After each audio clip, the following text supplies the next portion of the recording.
ये भूत प्रेत, तुम्हारा खौफ, तुम्हारा डर, ये सब काला जादू की वजह से, ब्लैक मैजिक। फिल्म इंडस्ट्री में हर चीज पब्लिक होती है, जैसे relationship, breakup, film release, award show etcetera. बस एक चीज है जो हमेशा ऑफ रिकॉर्ड रहती है और वो है बाबा कनेक्शन। तू क्यों इतनी चिंतित हो रही है?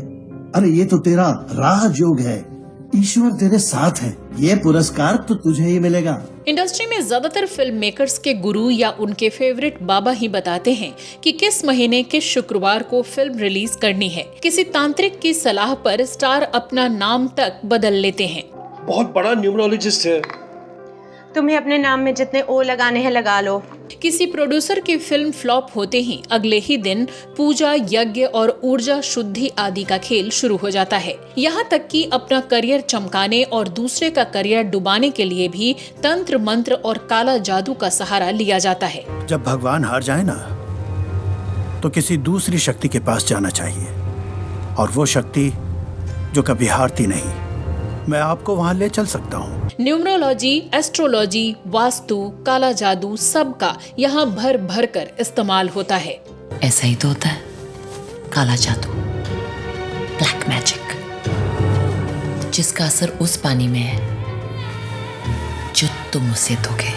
कहते हैं बॉलीवुड के स्टार्स से लेकर तमाम कलाकार और फिल्म मेकर्स भगवान को तो मानते हैं, लेकिन भगवान या अपनी मेहनत से भी ज्यादा बाबाओं और साधुओं पर भरोसा करते हैं। और अंदर से हृदय से भक्ति रखती हैं श्री कृष्ण भक्ति, क्योंकि आप तिलक द्वारा और आप तिलक भी लगाए हैं। ये महारानी जी की हमारी चुंदरी प्रसादी है, लाडली जी की। और यही बाबा पर्दे के पीछे इन सितारों की किस्मत तय करते हैं। बॉलीवुड के सितारे अपनी किस्मत के सितारों पर इतना यकीन करते हैं सिर्फ कि कभी कभी वो अपने करियर के अहम फैसले तक बदल डालते हैं। You're right, पूजा। इसी कारण अक्षय ने अपनी फिल्म सिंह इज किंग की रिलीज डेट 8/8/8 कर दी है। इतना ही नहीं, उन्होंने अपनी फिल्म के टाइटल सिंह इज किंग में एक और एंड भी ऐड कर दिया है। वैसे अक्षय की तरह हिमेश ने भी उनकी लगभग कंप्लीट हो चुकी फिल्म कर्ज की रिलीज डेट आगे बढ़ा दी है, और वो भी अपने एस्ट्रोलॉजर के कहने पर। ये वो दुनिया है जहाँ ग्लैमर के पीछे एक मिस्टीरियस स्पिरिचुअल खेल छिपा है। दीपिका पादुकोण, उनकी कुंडली तब देखी थी जब उनका नाम कोई नहीं जानता था। शाहरुख खान की कुंडली देखी तो उसे कह रहे आपको टाइम ऑफ बर्थ कैसे पता? मुझे तो मेरी अम्मी जान ने बताया नहीं। वकील साहब की भी कुंडली मुझे जया जी ने दिखाई थी, ऐश्वर्या राय की मदर ने मुझे उनकी कुंडली दिखाई।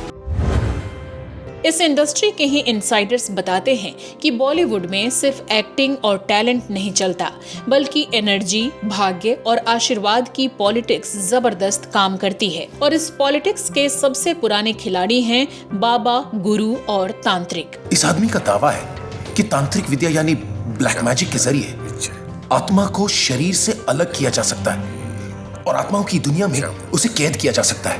क्योंकि भगवान पर सिर्फ हमारा कॉपीराइट है। कॉपीराइट?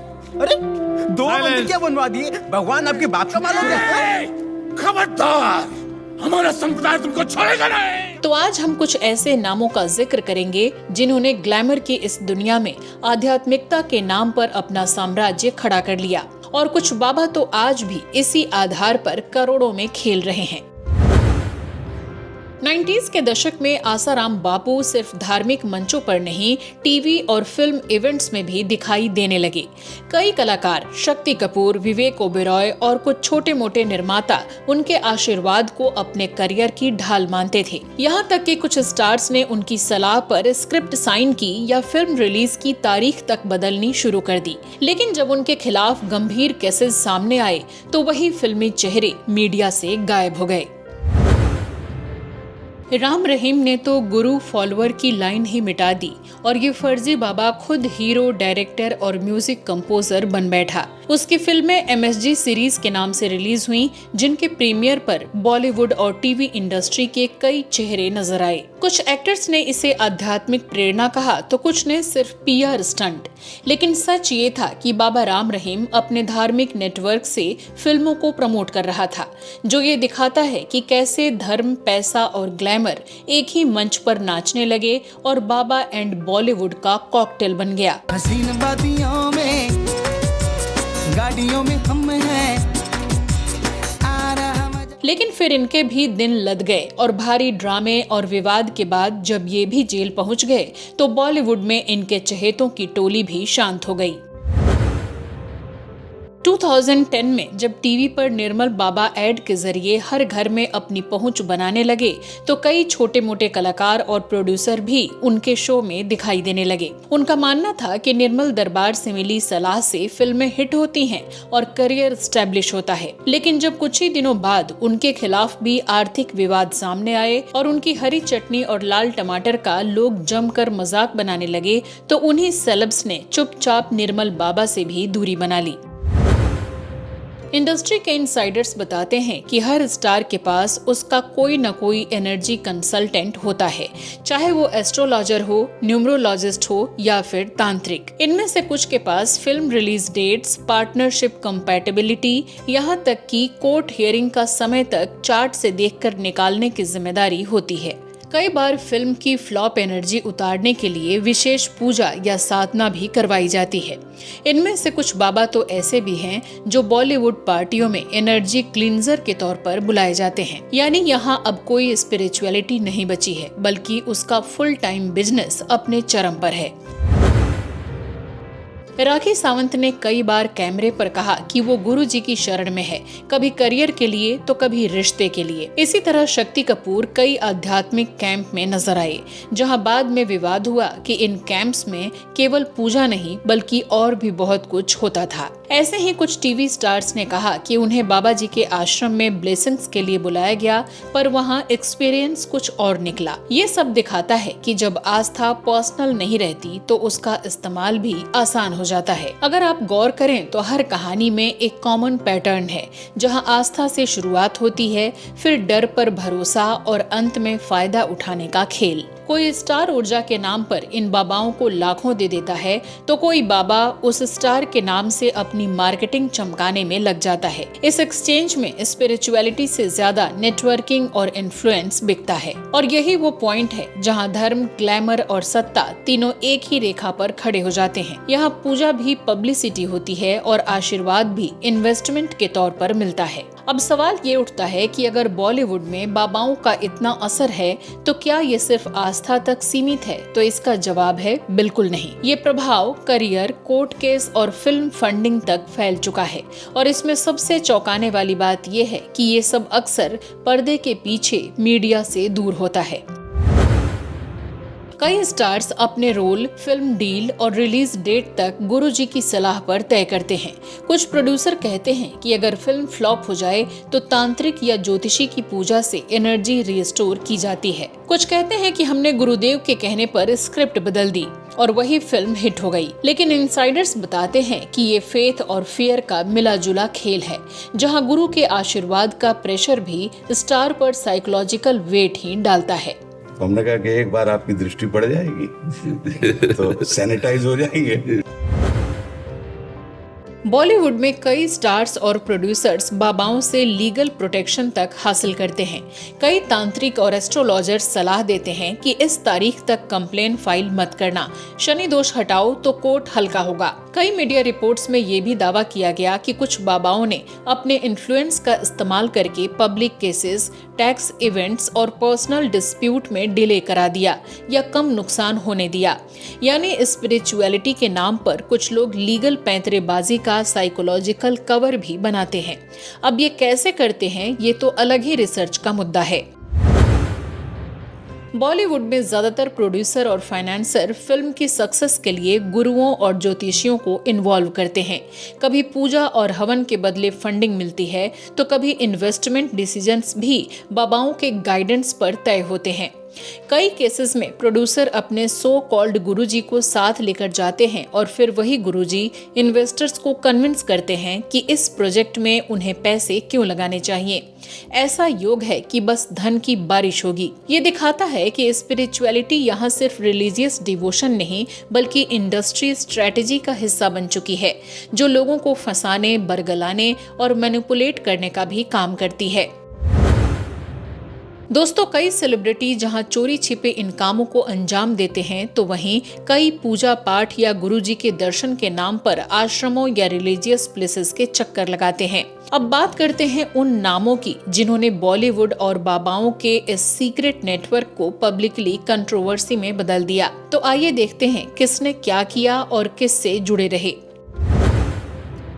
दावे किए जाते हैं कि शक्ति कपूर को अक्सर गुरुजी के भरोसे फिल्में मिलती थीं और उन्होंने अपने करियर के शुरुआती दौर में कई तांत्रिकों का भी सहारा लिया। कुछ इनसाइडर्स बताते हैं कि इनके रोल सिलेक्शन और टाइमिंग में भी बाबाओं के गाइडेंस का बड़ा रोल था।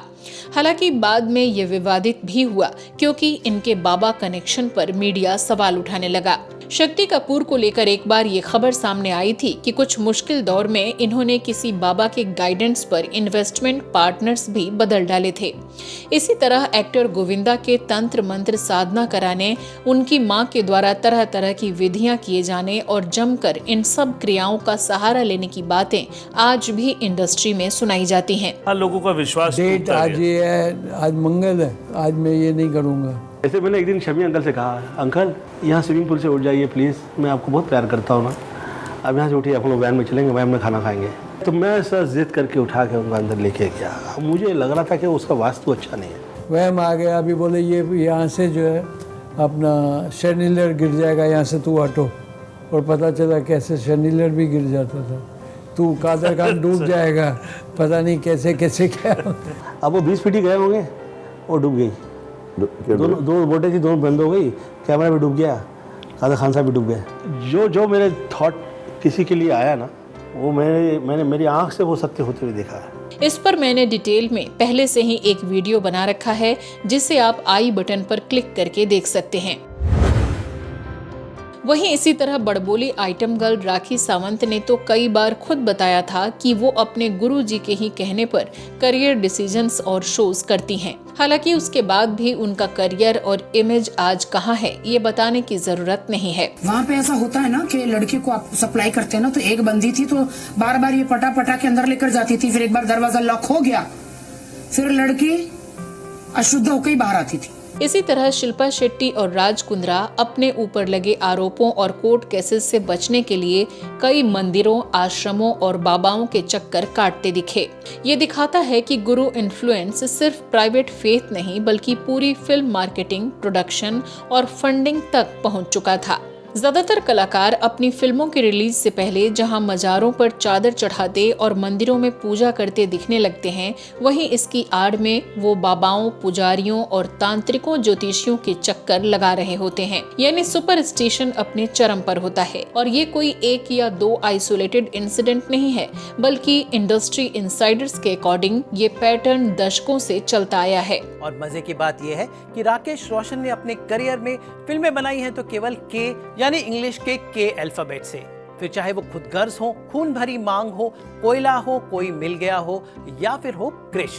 इस पूरे नेटवर्क का कोर यही है, श्रद्धा, फ्लॉप होने का डर, पावर में बने रहने की चाहत और हाइट ऑफ सुपरस्टिशन। और यही वो हिडन बॉलीवुड पॉलिटिक्स है जहां स्पिरिचुअलिटी सिर्फ आध्यात्मिकता नहीं बल्कि स्ट्रेटेजी, फायदा उठाने और सर्वाइवल टूल बन चुकी है। फिल्म हिट हुई तो इतना पैसा मेरे आश्रम पहुंचा देना। तो अगली बार जब आप किसी स्टार को बाबा के चरणों में झुकते देखें तो समझ जाइएगा कि ये कोई स्पिरिचुअलिटी नहीं बल्कि करियर स्ट्रेटजी, लीगल बैकअप या फाइनेंशियल एश्योरेंस का खेल भी हो सकता है।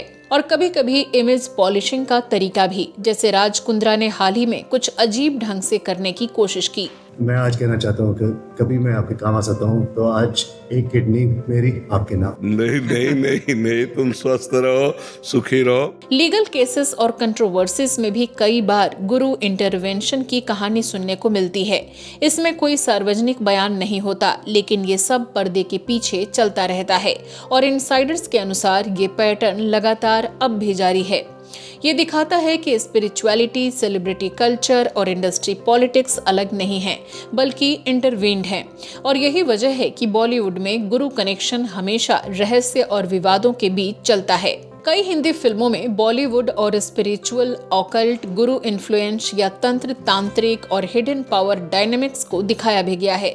इस पानी पर काली विद्या की है मैंने। ये पानी खून में मिलते ही असर करने लगता है, जिसके बाद उस लड़की की आत्मा यहाँ मेरे वश में होगी। इनमें कुछ सीधे तंत्र या काला जादू पर हैं, तो कुछ आध्यात्मिक, मैनिपुलेशन और इंडस्ट्री पावर गेम्स पर इशारा करते हैं। बॉलीवुड ने खुद भी इस दुनिया को फिल्मों में एक्सप्लोर किया और कहानियां दिखाई। इससे जुड़ी कुछ मोस्ट रिलेवेंट फिल्मों की बात करें तो 2012 की राज 3 में इसे परफेक्ट अंदाज में दिखाया गया है कि कैसे एक्ट्रेसेस एक दूसरे से ईर्ष्या करती हैं और अपने करियर को ऊपर उठाने और कंपेटिटर्स को नीचे दबाने के लिए ब्लैक मैजिक और रिचुअल्स का इस्तेमाल कर पर्सनल राइवलरीज को मैनिपुलेट करती हैं। 2002 की फिल्म राज के पहले हिस्से में भी ऑकल्ट रिचुअल्स दिखाए गए थे। यानी साफ है कि बॉलीवुड के ये हिडन गोल्डमैन कनेक्शंस सिर्फ आस्था या श्रद्धा नहीं है, ये career strategies, legal shields, funding hacks और पब्लिसिटी टूल्स भी हैं। ये सिर्फ आशीर्वाद नहीं,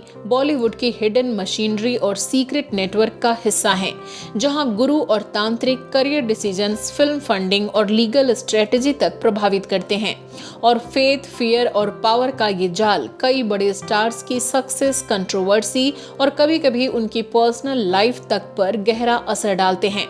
और यही वो दुनिया है जो पर्दे के पीछे चलती है, जहां चमक और ग्लैमर के साथ साथ गुप्त आशीर्वाद, मंत्र और तंत्र भी चलते रहते हैं। याद रखिए, पर्दे पर जो दिखता है वो सिर्फ आधा सच होता है, बाकी आधा सच छिपा रहता है। दोस्तों, अब हम आपसे जानना चाहते हैं कि आपको क्या लगता है कि बॉलीवुड में स्पिरिचुअलिटी का ये रोल सिर्फ फेथ के लिए है या ये अब करियर और पावर गेम भी बन गया है? कमेंट करके जरूर बताइएगा। आगे किसी और हिडन बॉलीवुड नेटवर्क और स्कैंडल को अनकवर करने हम फिर हाजिर होंगे। तो मिलते हैं नेक्स्ट एपिसोड में। नमस्कार।